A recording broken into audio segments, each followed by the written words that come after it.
88ാമത് ശിവഗിരി തീർത്ഥാടനത്തിന്റെ ഭാഗമായി ഇന്ന് രണ്ടാം ദിവസം ശുചിത്വം ആരോഗ്യം എന്ന വിഷയത്തിൽ നടക്കുന്ന സെമിനാറുകൾ കേരളത്തിലെയും അതുപോലെ തന്നെ ഇന്ത്യയിലെ പ്രമുഖരായിട്ടുള്ള പലരും ഇന്ന് പ്രഭാഷകരായി എത്തിയിരുന്നു. വളരെ അറിവുകൾ പകർന്നു വന്നിരുന്നു. അതെ, നമുക്ക് അടുത്ത സെഷനുള്ള സമയമായിരിക്കുകയാണ്. നമുക്ക് അടുത്ത സ്പീക്കറിലേക്ക് കടക്കാം.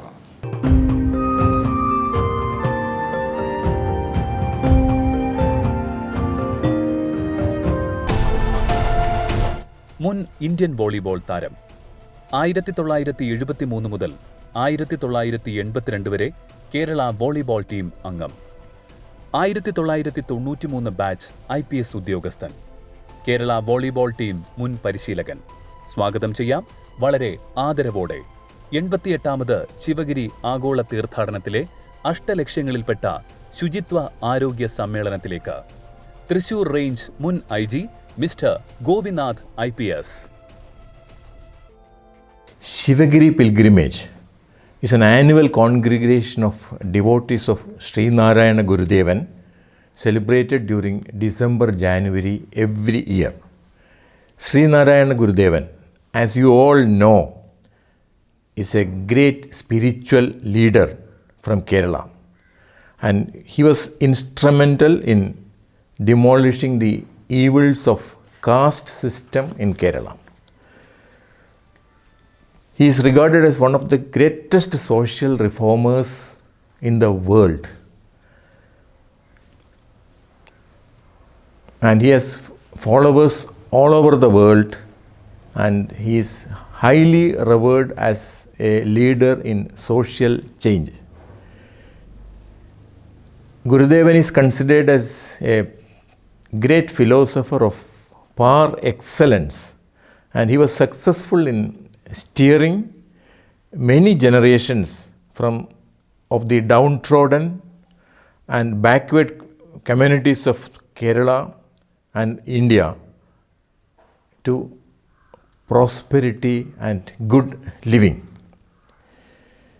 He has realized that knowledge is the foundation for development of people, and their prosperity can be achieved only by the development of people, and for this the basic requirement is knowledge which they acquire in their life. Gurudevan was a great visionary,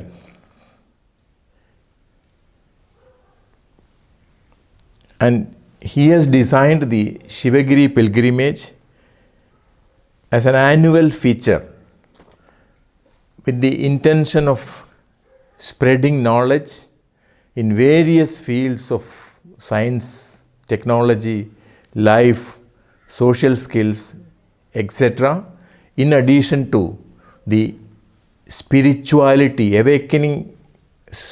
awakening of the people who are attending the celebrations, as well as through whom the ideals of good living can be spread all over the world.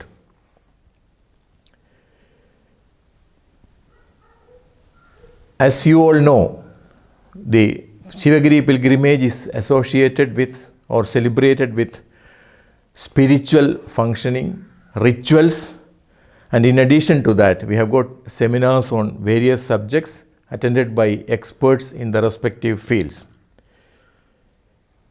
The vision of Gurudevan for empowerment of the people by giving them knowledge in various fields of science and technology has yielded rich dividends. We should say that the community as a whole in Kerala had been benefited by this. The purification of minds, as we all know that the seat of God or the evil, good or evil, is in the minds of the people, and he has realized that rituals are to be streamlined for purification of the minds of the people, and this will help in inculcating moral values in people, in addition to empower them to face future challenges in life and for the society and the country as a whole. The Sharada Madam, the temple of Saraswati Devi, the idol of the goddess, was consecrated by Sri Narayana Gurudevan on the full moon day of April 1912. The accompanying festivities of this consecration ceremonies included seminars for youth for their development, to give them knowledge, to train them to have good life. And in addition to that, it was associated with sports and games. I am extremely happy to note and tell all my listeners that Gurudevan was a great visionary who could look forward for development of the people through sports. When we normally say about sports, it is a pastime or recreation for many of us in the common parlance. But Gurudevan has realized that participation in sports and games is an excellent media for reforming or transformation of people, the youngsters, into good human beings and future leaders of the country. And it is with this vision that he has started with sports activities during the consecration ceremony of the idol of Saraswati Devi at Sharada Madam. As an individual, as a person who have participated in sports and games for quite long time, and in having been associated with sports and games for quite long time, I would acknowledge the efforts and I would appreciate the efforts done by the administrative board of the Shivagiri Mutt in making sports and games a part and parcel of the pilgrimage since 2018. And I was one of the lucky participants who could be associated with that sports and games activities during the pilgrimage in 2018. Even though we couldn't have a physical meeting and sports activities during the current year, I am sure this mission which we have taken up will be carried forward by organizing annual sports events, sports seminars, training methods, training classes, etc. for the youth to refine themselves to become good persons and to develop their personality as a whole to become good citizens of India. Sports, as I told you earlier, is not a mere pastime or a recreation, no more for the whole population. Every country in the world have realized the importance of sports in refining their youth, in educating their youth, in disciplining, in making the growth of the individual complete, or rather as a whole, the personality development of the individuals. The first and foremost quality which is being developed in a sportsman by participation in sports and games is the attitude.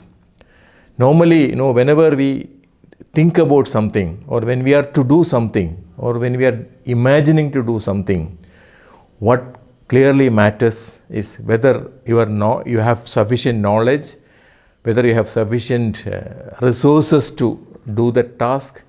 But in spite of all this, if you don't have a positive attitude towards the task, positive attitude towards the work you are doing or the mission you are doing, your likelihood of being successful is very, very bleak. So in sports and games, unknowingly the people participate and their attitudes are always positive. Even if they lose the game, they know that that is not the end of it, and it can definitely be a win. And the lessons we learn, even from failure, we learn to become successful and to overcome the drawbacks and become winners in the days to come. Another important quality for any individual to be successful in life is to have initiative. It's a very important quality of individuals, especially in these days of entrepreneurship. Lack of initiative is one of the main reasons for us being unsuccessful to that level which we could have achieved if we had the proper initiative to do things. Why there is lack of initiative? The lack of initiative is due to the fear of failure. If I am asked to sing a song, I may not venture into it because I may fail. If somebody is asked to run 1,500 meters, he may not venture it because or somebody is asked to speak in a public audience, he will not venture to do it because he has a fear of failure in him. This is one thing which has to be conquered. If you should have the initiative, then only the initiative comes. And this is best done. This can be trained, this can be taught to the students and the youngsters through sports. As you all know, sports is something where there are failures and successes. If we fail in a match or if we fail in a competition, that is not the ultimate end of the sports career of that person. I don't think there is any sportsman in the world who has never failed. Failure, and ultimately the team or the person, the athlete starts winning. So fear of failure can be wiped away from the minds of deleted from the minds of the people by giving them opportunities for participation in sports and games, and they will get used to failures and they will get used to tiding over the difficulties or the drawbacks in their game, and ultimately they will start winning. Then another quality which we require for success in any effort is concentration and focus. See, if you see any international competition or any international athletic meet, you can see how focused and concentrated the athlete is. In spite of all the hue and cry made by the crowd in the galleries, they focus only on their task and their goal. There is a goal for them. They have to maybe at the finishing tapes in a running race. So he focuses on that.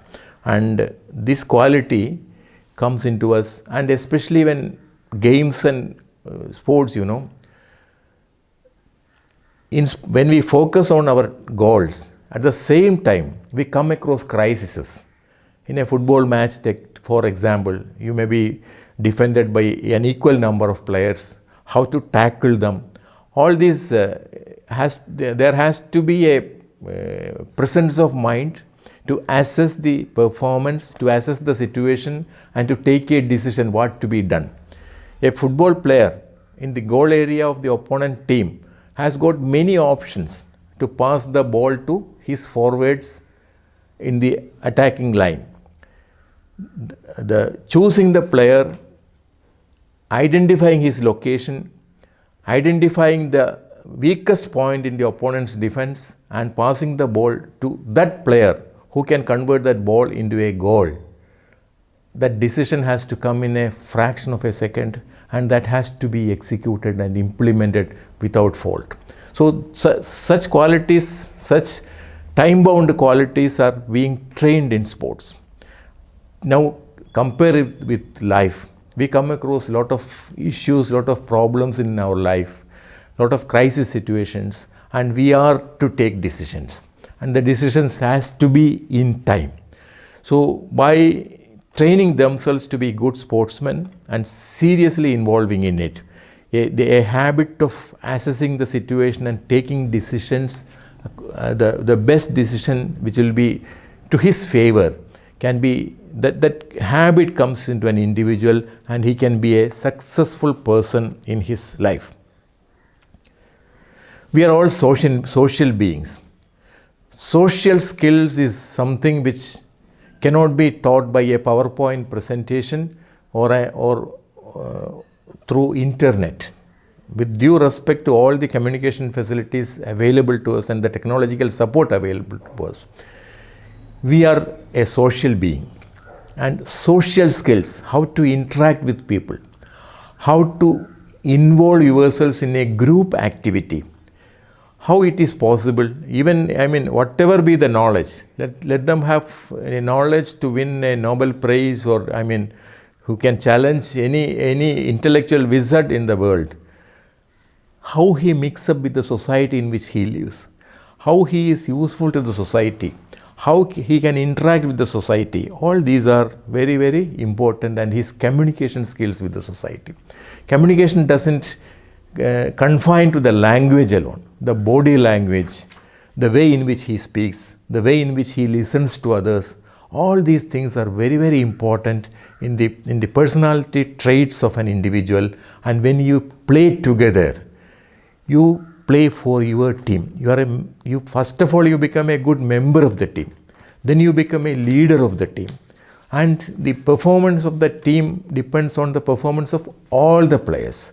So, I mean, combining all the merits and demerits, plus points and negative points of each and every player in a team for a competition, and even if they lose, plugging that loopholes for in the future matches and making it a successful match next time. All these are, I mean, unknowingly being nurtured in the minds of the people, the youth, and we unknowingly get trained to such crisis situations, such occasions when you have to make up for the weak points of somebody. Same is the case with society also, you know. Recently we have seen when people cannot support on themselves when there was a lockdown following this pandemic. You know, people have come, many of the people have come forward to help them. Why? Because that is where I started telling you that we are a social being. We cannot be alienated from the society and say that we are great or we are rich enough to support on ourselves. Nobody is rich enough to live on his own. He needs support. He needs support physically, economically, as well as emotionally. All these traits are being experienced during games, and these are being trained in them during the matches. And communication skills, which also I have elaborated, and this working as a team, that quality, you know, that quality comes only, I mean, maybe in scientific teams and all, even if they work together, the physically visible team activity and group activity is seen in sports and games. You just see, you know, whoever is the top scorer for a team, if the situation so demands that somebody else has to take the lead or somebody else has to be utilized for scoring the goal or for scoring a point in the basketball or maybe for volleyball, which was my game. A setter in a volleyball court has got an option to set up his ball for 5 players in his team. All the 5 will spike. But that decision that whom I should give the pass. I was a setter myself. So I know how tensed you are and how quick-witted you should be to assess the defense organized by the opponent team, and then to decide which is the place, which is the location, or which is the attacker whom I should utilize for breaking their defense and scoring a point. So such tactics in sports, training and exposure to such tactics will definitely give you an insight into problems. There will be problems in your life. Nobody is without any problems or crisis in their life. It is not that you will never fall. You will fall, but how to get up, that is more important, and that has become a habit for us. We have probably, if you take a statistics, we have lost more matches than what we have, number of matches which we have won. So that is one good thing, that we mold them. We can make the youth into a good human being, a good social being, a good member of the family, a good member of the society, and a good citizen for our country. Another important aspect I would stress upon is regarding discipline, self-discipline. Wherever we turn around, we say that the generation is not as disciplined as the elder generation were. I totally disagree with that. Self-discipline is something, which comes into them, that has to become a lifestyle for them. It is not with commands or punishments that we ensure discipline. Discipline should come from within. How it will come? Take the case of sports. Everybody is participating in sports and games, and there are rules and regulations for every games. All these rules and regulations are followed religiously by the players, isn't it? And they do it willingly. That is the difference. If I tell you that you should wear helmets when you ride a bicycle or a two-wheeler, that is something pushed upon you. You may like it or you may not like it, but you may wear it for avoiding fines, or you may not wear it when there is nobody to detect your offense.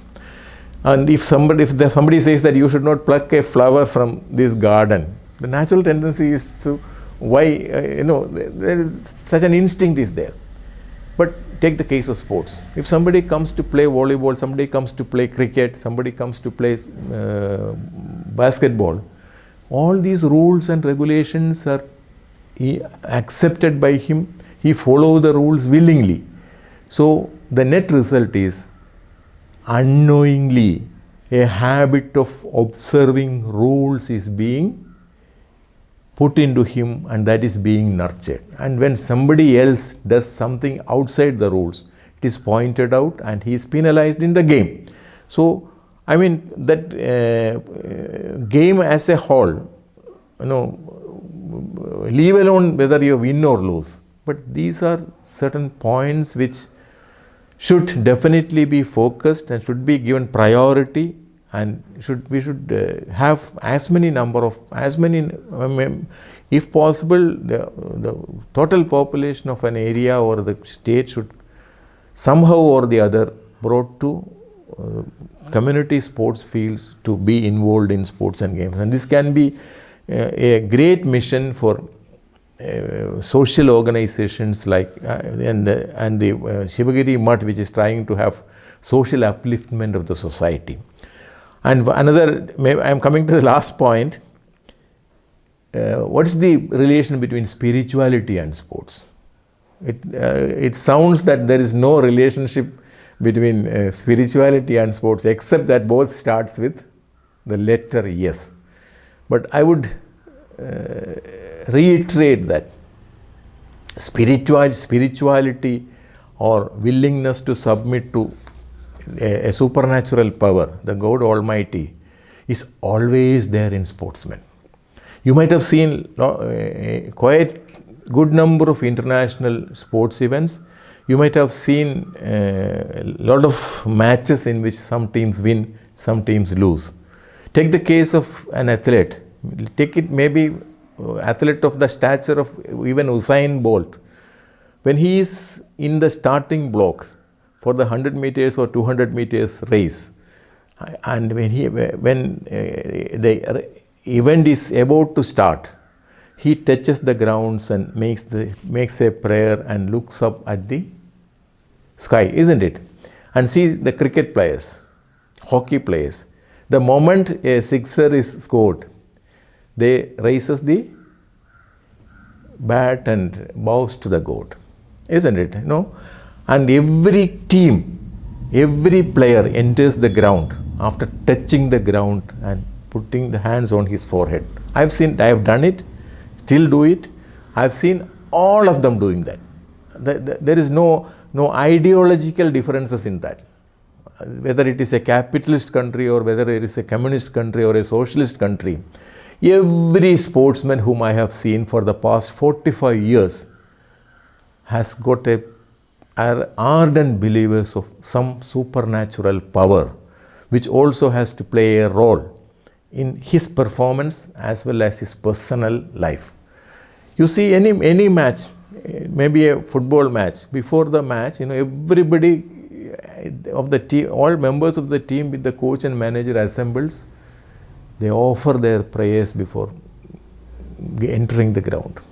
And while entering the ground and while going out of the ground, they touch the field and put it on their forehead.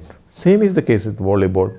Cricket, you might have seen many a times, people kneeling on the knees and praising the Lord when they could make a good performance. So, spirituality is, I am not demeaning, or I am not thinking ill or talking ill about the rituals. It is required.